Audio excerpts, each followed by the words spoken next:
बहुत पुराने जमाने की बात है। एक छोटे से गांव में गंगा नदी के किनारे रामू नाम का एक गरीब किसान रहता था। उसका परिवार बहुत साधारण था। बूढ़ी माँ, पत्नी और दो छोटे छोटे बच्चे। घर कच्ची मिट्टी का था और कई बार बारिश में टपकने लगता था। रामू के पास थोड़ी सी जमीन थी जिस पर वह हर दिन काम करता। सुबह तड़के जब पूरा गांव नींद में होता, रामू अपने बैल लेकर खेत की ओर निकल पड़ता। खेत उसके लिए सिर्फ जमीन का टुकड़ा नहीं था, बल्कि उसकी उम्मीद और सपनों की धरती थी। गांव वाले कई बार मजाक उड़ाते, रामू, इतनी मेहनत मत कर, इतनी छोटी जमीन से तुझे क्या मिलेगा।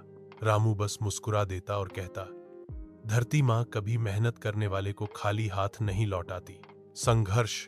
सालों तक रामू ने कठिनाइयों का सामना किया। कभी बारिश कम होती तो कभी बेमौसम आंधी उसकी फसल उजाड़ देती।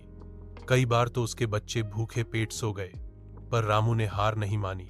उसकी मां अक्सर कहती, बेटा, धैर्य रखो, पसीने की हर बूंद भगवान गिनते हैं। मेहनत का रंग। फिर एक साल गांव में मौसम बिल्कुल सही रहा। समय पर बारिश हुई, खेतों में हरियाली छा गई। रामू ने जी जान लगाकर काम किया। दिन में तपती धूप और रात में चांदनी तले वह खेत में ही लगा रहता। फसल कटने का समय आया तो गांव वाले दंग रह गए। रामू के खेत में सोने जैसी सुनहरी बालियां लहर रही थीं। गेहूं की इतनी भरपूर पैदावार पहले कभी नहीं हुई थी। सम्मान। रामू ने फसल बेची, घर की हालत सुधारी, बच्चों को स्कूल भेजा और मां के लिए पक्का घर बनवाया। गांव के लोग जो पहले उसका मजाक उड़ाते थे, अब उसकी मेहनत की मिसाल देते थे।